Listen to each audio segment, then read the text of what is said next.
Good evening, and please introduce yourself to the board. Good evening, sir. Good evening, everyone. Myself, Rahul. I belong to the state of BIHAR. I completed my engineering from NIT Trichy, Tamil Nadu. Subsequently, I have been working in National Thermal Power Corporation, NTPC Limited, in Shaktinagar. My hobbies are playing chess, volleyball, and quizzing. Are you still working? Yes, sir. I'm currently still working in the same organization. Okay. Now I want you to tell me about the history of Patna very briefly. So, the history of Patna starts with the ancient Mauryan Empire when it was called Patliputra, and then through the ages, through the Mauryan age, then the Gupta age, it remained an important city as it was in the heartland of the agricultural belt as well as waterways. And then in the medieval period, it was a seat of learning where we had two great universities in Bihar. So Patna became an important center, Nalanda and Vikramshila University. And in modern times, Patna has served as a very important birthplace for many freedom fighters, such as Honorable Dr. Rajendra Prasad, the first President of India. So Patna has had a very rich history, sir. Okay, thank you. Now I want to take you to an entirely different state. There have been protests with regard to the Silver Line project in Vizhinjam port. Which state am I talking about?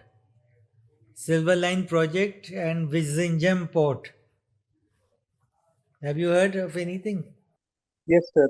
I have heard about the Silver Line project in Kerala, but sir, I'm not sure about the Vizhinjam port. Okay.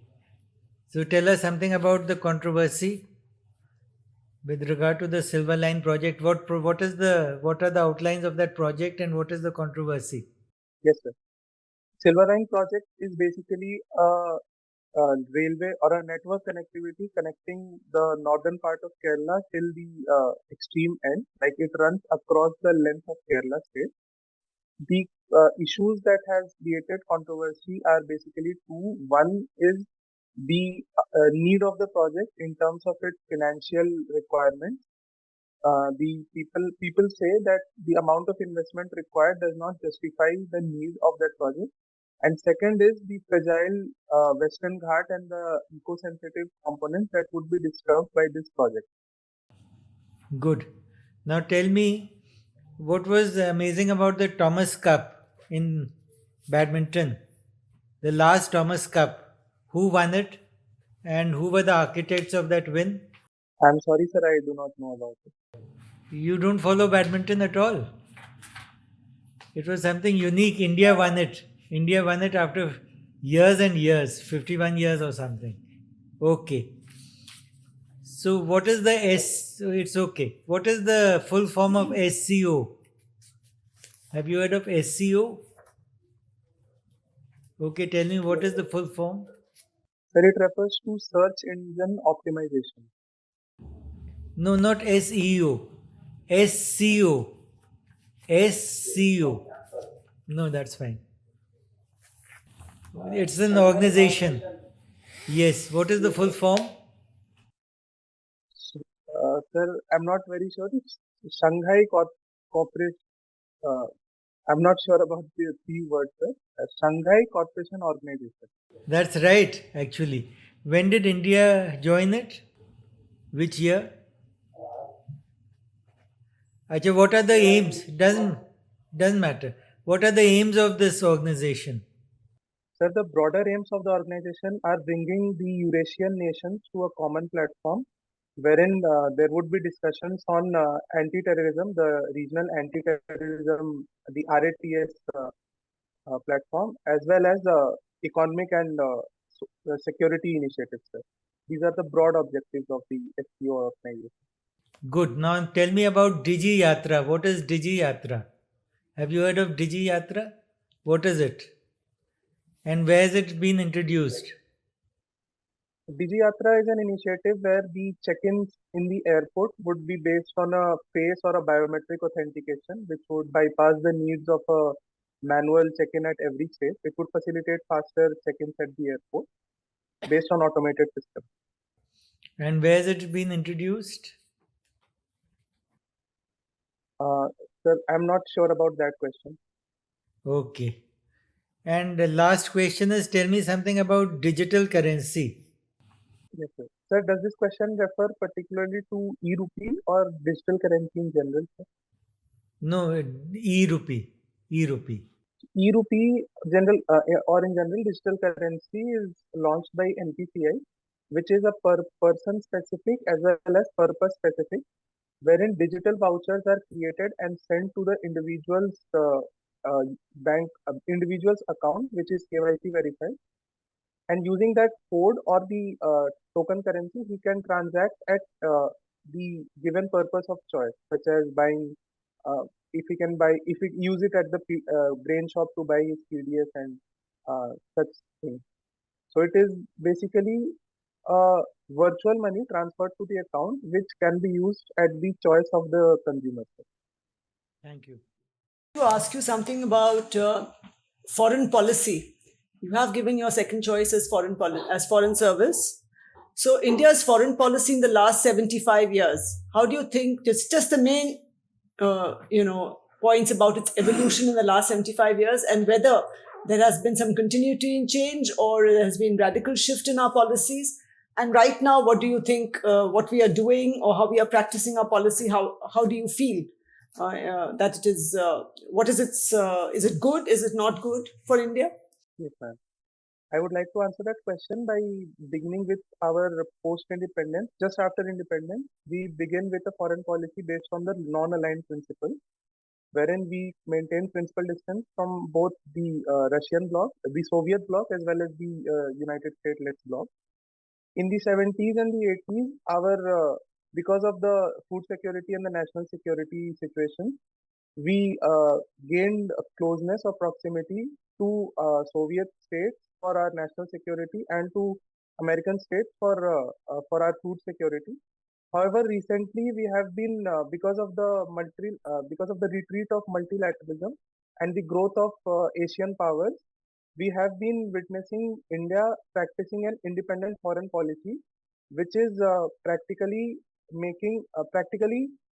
befriending everyone uh, based on our national interest. Like, for example, I would quote in the Russia Ukraine war, India abstained from voting against Russia in the United Nations. What would you term this as? What would this be as? What term would you use for this policy? We abstained. So what is this policy?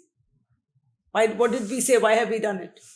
Ma'am, I do not know the exact term to describe it, but as our foreign minister, It was a degree of strategic autonomy that we were practicing, right? strategic autonomy. Yes. And As our foreign, yes, ma'am. Yes. and so what we are doing, is it right? Is our foreign policy right now that is being practiced? Is it good for India? Is it the right decisions that we are taking, or you have any other views that something else could have been done or should have been done? Ma'am, in terms of our national interest, what we are practicing is based on like for with Russia, we had a rupee ruble agreement and oil import from Russia to achieve fuel security. In that way, it is justified because we have to place our national interest. But in terms of the humanitarian losses that happened in Ukraine, Every country is following its national interest. No? So what is unique about India? we have to balance it with the greater cause of humanity in view of the humanitarian losses being going on in Ukraine. So we should not only act as a mute spectator, but rather as an active facilitator to bring uh, parties to the peace table and play an active role in ensuring that the war does not stretch on, or playing an active role in making sure that the losses are minimized at this stage. So can India play a mediator role? You think it'll either side will listen to us? You think India can play? People are talking about India playing a mediator role, but you think India can play a mediator's role and will it be effective at all? Will both sides listen to us, or all sides in the conflict listen to us? Yes, ma'am. I believe that because of the foreign policies we have followed in the past few years, and we have Russian blocks as well as the American NATO blocks confidence. We are in the good books of both. So I believe that we can act as we can play a major active role in bringing peace to the table, ma'am. I believe India can do that. You think it's possible. So you're optimistic. Good. And one last question. Nowadays they say this is a conventional war going on, but they say conventional war, it's not the, now there are other forms of warfare, bio warfare, cyber warfare, etc. So how can India try and play a role in trying to prevent these, or at least increase our cybersecurity and our vulnerability to these kind of attacks? You think there's a possibility, and how will we be able to do it to secure our sort of cyber or digital infrastructure from cyber attacks? What happened in Ames recently? Yes, ma'am. Yes, today's warfare is conducted not just on the ground but through cyber and other means. To enhance it, we need a two-pronged approach. In the short run, we need to ensure through technical solutions, enhancing the cyber security. And in the long run, we need to create governance institutions such as the certain body, and we have NIC CERT, as well as certain legislations which are pending, such as the data protection bill and associated. We need a overarching national cyber security policy to make sure that it does not affect us.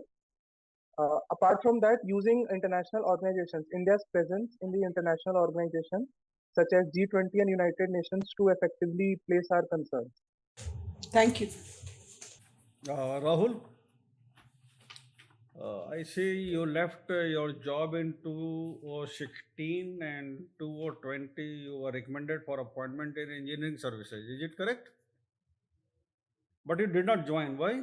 Sir, I was recommended for appointment to engineering services, but the Railway Medical Board, after the examination, recommended me fit for non-technical services. And at my rank, I could not be allotted a non-technical post because of the vacancies availability. Hence, I could not join to the engineering services. Okay, okay. You have put IPS above IFS. So you think temperamentally you are more fit to be a police officer than a diplomat? Sir, I would say in my case, since both the services have a very important role in their respective. Both have, all services have very important role. Just tell me, do you find yourself temperamentally more suited to be a police officer? It's very rough and tough job. Than a diplomat. That is a very important job. So temperamentally, since I have filled the foreign service above the police service, I find myself more suited for the foreign service as a diplomat compared to a police officer. Hmm. And you have given choice accordingly? Yes, sir. IFS is my second choice. Okay, fine. So that's right. I stand corrected. Now, you are an engineer by education, and electrical engineering was your subject. These days, EV, electrical vehicles, are very much in talk of the town kind of thing. Everybody is talking of EV, and people are, planning to buy an EV. It's a green energy kind of thing. Okay? So let us take an example. You are an electrical engineer. Thermal power station, the source of energy is coal. Coal. The energy is stored in coal, that is, the energy is stored in chemical form, is converted into electrical form, it is transmitted over long distance, then it will charge your battery and your EV will run. Okay? So being an engineer, you tell me at what stages there is a conversion of energy, and at what stages there is a loss of energy due to conversion and due to transmission. You start with the coal burns. In the boiler, it generates steam. Yes. So we have, yes, sir. So we have chemical energy stored in coal. We Okay. burn it in boiler, convert it into heat energy. That heat energy converts water into steam at higher pressure and temperature. So steam has kinetic energy which goes into the turbine. In the turbine, the kinetic energy, Now keep telling me uh, कहाँ पर energy का loss हो रहा है. Every time when there is a change in conversion of energy, there is loss of energy as well. There is never 100% conversion. so boiler has losses when it converts chemical energy to heat energy. Then we have the turbine and generator which convert steam kinetic energy to electrical energy. We have losses in turbine as well as the condenser. Now generator has electrical energy which is stepped up in the step up transformer for the transmission. We have losses in the transformer. And then at the consumer end, we have step down converters which bring voltage to 400 volts range. We have losses in the distribution, the AT and C losses in the grid. And then when we finally plug in our electric vehicles to charge, we have losses in the AC to DC converters as well. So overall, there is a loss at every stage where we are transforming energy. Okay. So we are now using, we are losing energy at every stage. Fine. The chemical energy stored in coal or stored in other fossil fuel is reaching your doorstep. That is used in charging your battery. That battery is running your EV and we call it a green effort. So are we missing something? Is it green effort? Or we are losing energy as well as it is not a green effort? Yes, sir. It can be said that the tailpipe of an electric vehicle is located in few kilometers away. It is not directly located in the sense that What only did the you say? point, Hmm? it is the point of pollution is same in the sense that we still are using uh, thermal energy, energy produced from thermal energy to charge our vehicles. Hmm. So we are not completely green, but then we are comparatively better when we are using fossil fuel vehicles compared to a purely green vehicle, sir. Okay, so do you want to say that if I am driving a EV, me and my surroundings are safe, where there is no exhaust? Hmm? But the coal, which is being burned at the thermal power station, that is creating pollution, so it's okay. It is far away from me. Yes, sir. What I would like to say here is currently we are using our grid has 60% of thermal energy mix and rest is nuclear and renewable. 60% is quite significant. And now, if we go to atomic energy, then again there is a issue. We go to hydroelectric, again there is an issue. The EV becomes a green energy when we have green electricity to charge the battery, which is solar energy or the wind energy. Yes, sir. Only when the end to end, Hmm? sir, could you kindly repeat the question, sir? Have we reached that stage that when we have green source of primary energy to charge the battery of our EV? No, sir. Currently, we are in the transforming stage where we are moving towards green energy. India, as part of its net zero commitment, is making more and more investments in renewables. So, in the last 10 years, the installed capacity and the green energy portion mix in the grid has increased till 40%. So, making the switch at the energy source level will be a policy decision which will affect everyone.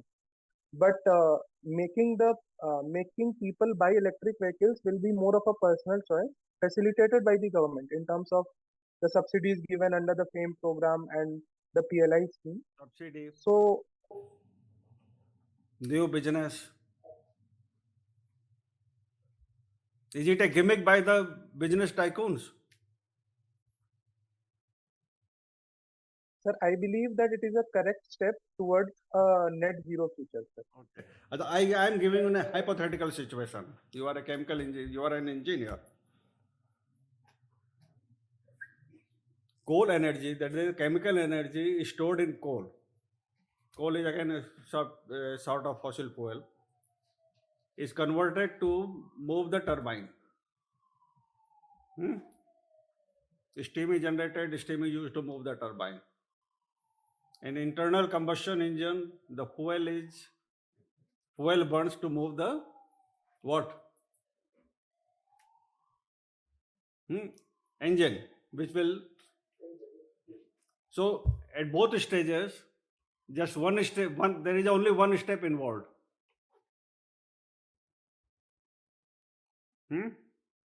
Are you getting me?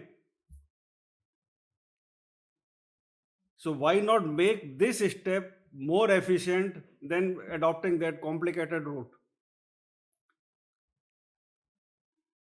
That is, make your internal combustion engine more and more efficient. Because fossil fuel will anyway burn, whether it burns in your car or it burns in a thermal power station. Yes or no? Give your opinion, you give your comment. Making internal combustions efficient would depend on the industry's research and development input. But it would, since it is a very cost competitive market, the more efficient and the more research being put would make the prices uncompetitive. So they may lose out on the market. So there we have to give policy intervention such as the Bharat Stage Petrol and BS4 and BS6 regulations as were given by the Supreme Court. So since it is a free market in the sense that government does not interfere in the efficiency standards as such, we need to give time to the industry to transition to more energy efficient engines, which are being done stepwise in the Bharat stage norms. Okay. Meanwhile, in the longer run, we should also invest. Okay. So, hello, Rahul. You like playing chess, volleyball. I want to ask you a couple of questions about chess. Are you comfortable about it? Okay.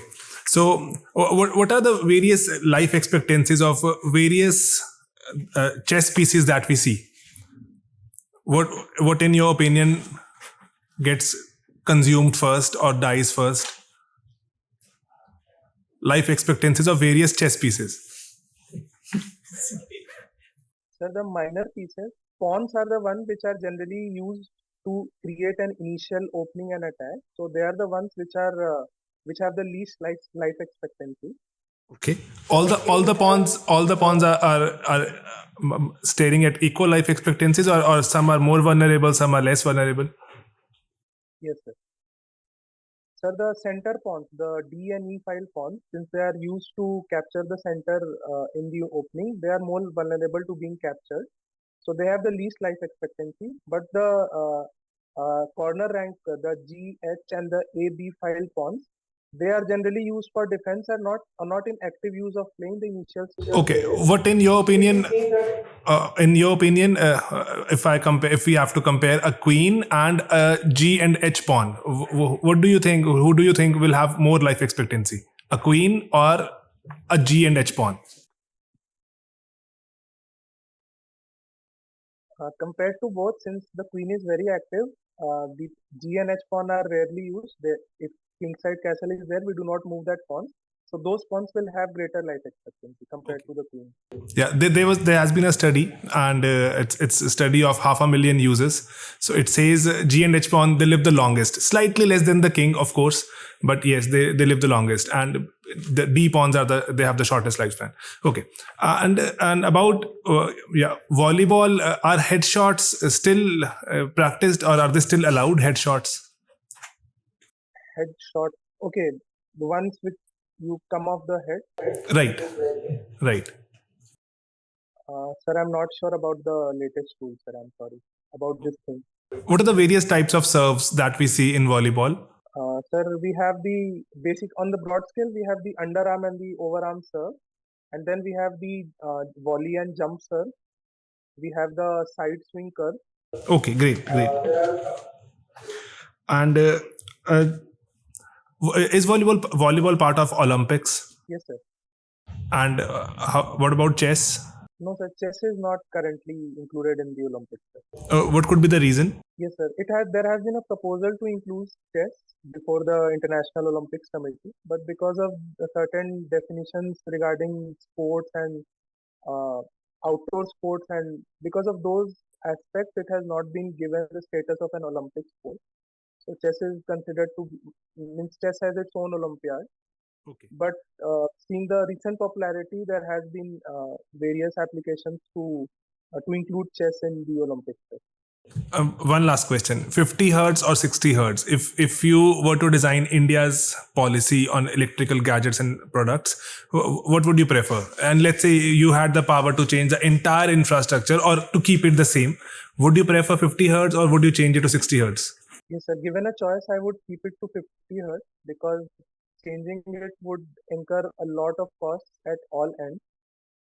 And there is only a marginal improvement in efficiency when compared to 50 hertz and 60 hertz. So, given the cost benefit ratio, I would still prefer 50 hertz, which has been stabilized and as you know, protocols have been developed already. So, I would still say that 50 hertz would be my choice, sir. Okay, yeah, that's it. Thank you. Thank you, Rahul. That brings us to an end of this interview. We'll just give you the Thank you. feedback. So overall, you did fairly well, but certain aspects you need to work on. When is your interview? Sir, my interview is on 30th of January this month. Okay, 30th of January. So that is fairly close.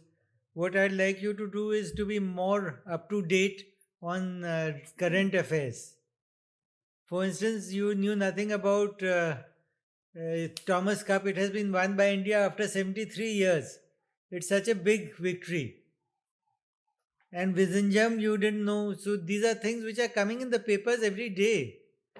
You are supposed to know. As a candidate, you will lose points if you don't know about these latest happenings. So please make a list of, you go through Hindu, you go through the Indian Express, and you'll get hundreds of issues which are coming there every day. There's something called Explained in the Indian Express, which is very good. So, for instance, the green mission. What is the green mission all about? Green hydrogen. What is green hydrogen? What are the different types of hydrogen? All that you should know, right? So, that is something you need to really. And secondly, your engineering part was not up to the mark. You definitely were slipping up there. So, that also you need to revise. Thank you. I'll just add to that, Rahul, that overall you were okay, but you need a little more focus. You have to focus on what is being asked and answer accordingly. You tend to go a little beyond what was being asked. That's not required. Be more focused and get your thoughts together. And, overall it was okay, but you need to be a little more concise in what you are saying. Because nobody can, if you go too long, then you lose the attention of the board members.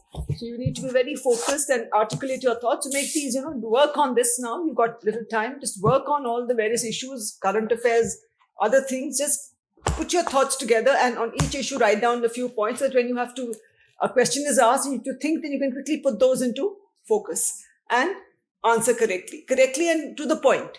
A little more, briefer. Don't make it too long, whatever answer you have to give. All right? Otherwise, all good. Thank you. All the best. Rahul, मैंने आपको थोड़ा एक अलग plane पे engage किया to see how quick thinker you are. मैं chemical engineer नहीं हूं, मैं इलेक्ट्रिकल इंजीनियर भी नहीं हूं. I am not an engineer by education और प्रोफेशन. ठीक है, लेकिन एक हैबिट होती है लॉजिकल थिंकिंग की. अगर आप साइंस के स्टूडेंट हैं या नहीं भी हैं तो भी अगर आपका वो वो जो होता है ना साइंटिफिक टेम्परामेंट, लॉजिकल थिंकिंग, और how quick you go about it. Question थोड़ा लंबा था, आपका answer should have been crisp and quick. आप क्विकली बता सकते थे कोल के the chemical energy in the coal is converted into kinetic energy. Kinetic energy is converted into electrical energy. That is fed into the grid. Grid say then there is a high voltage. There is a transmission on high voltage. Then there is a step down transformer. Then the electricity comes to your home. and that electricity is used for charging an EV. So there is a conversion loss, there is a transmission loss. So what actually is happening is only a fraction of energy which is stored in coal is ultimately available in the battery, which will run the car. I think I have explained it in less than one minute. आप 10 second और ले लेते, because you are a professional, you are engineer by education, that is also your optional. Then what is green, what is black? People say hydrogen cells, these are now very popular. They say it is green hydrogen, other will say no, it is not green hydrogen, it is black hydrogen. Because the energy, hydrogen is created by electrolysis. For electrolysis, you need electricity. That electricity is black because it is coming from the fossil fuel.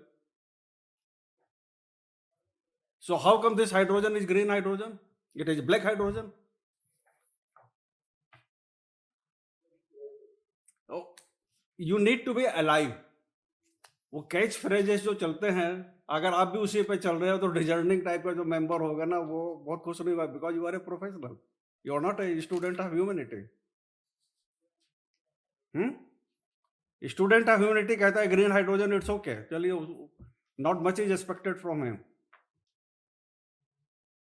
So today evening, it's already evening, when you go out for the walk, talk to yourself on EV. Various dimensions of EV, because your optional is electrical engine or EV is very popular these days. It's everybody's mind. EV, like 5G. It's fashionable. So you can expect like जो relevant चीजें हैं उस पर अपने आप को तैयार करो अच्छे से.